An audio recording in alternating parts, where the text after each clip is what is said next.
اقبال جو ہے انہوں نے ہمیشہ نوجوانوں کا ذکر کیا.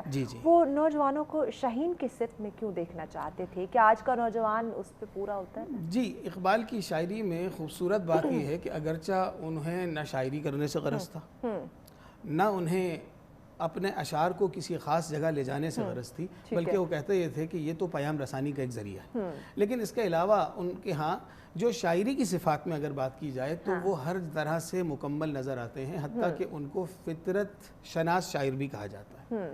اب فطرت شناسی میں یہ ہے کہ چیزوں کو تشبیہ اور استعارے کے طور پہ پیش کیا جاتا ہے. مثال کے طور پہ ہم کسی کو خوبصورت بچے کو جیسے کہ کہتے ہیں کہ جی وہ چاند کا ٹکڑا، یا والدہ کہتی ہے کہ بھی میرا چاند، تو اب وہ چاند سے تشبیہ دے رہی ہوتی ہے.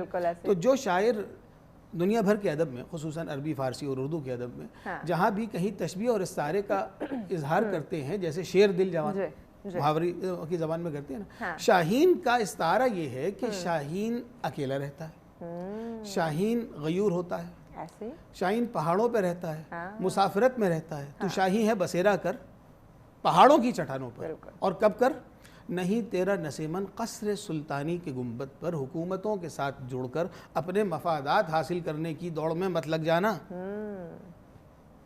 تو شاہین ہے، اور اسی طرح کہ وہ کیا کہا کہ پرواز ہے دونوں کی اسی ایک جہاں.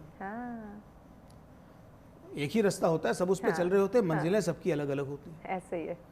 کوئی آدمی اپنا وقت ضائع کرنے جا رہا ہے، کوئی تحصیل علم میں جا رہا ہے، کوئی اور جو ہے انسانیت کی فلاح و بہبود کے لیے جا رہا ہے. جائیں گے تو سب ایک ہی سڑک سے. تو پرواز ہے دونوں کی اسی ایک جہاں میں، کرگس کا جہاں اور ہے شاہی کا جہاں.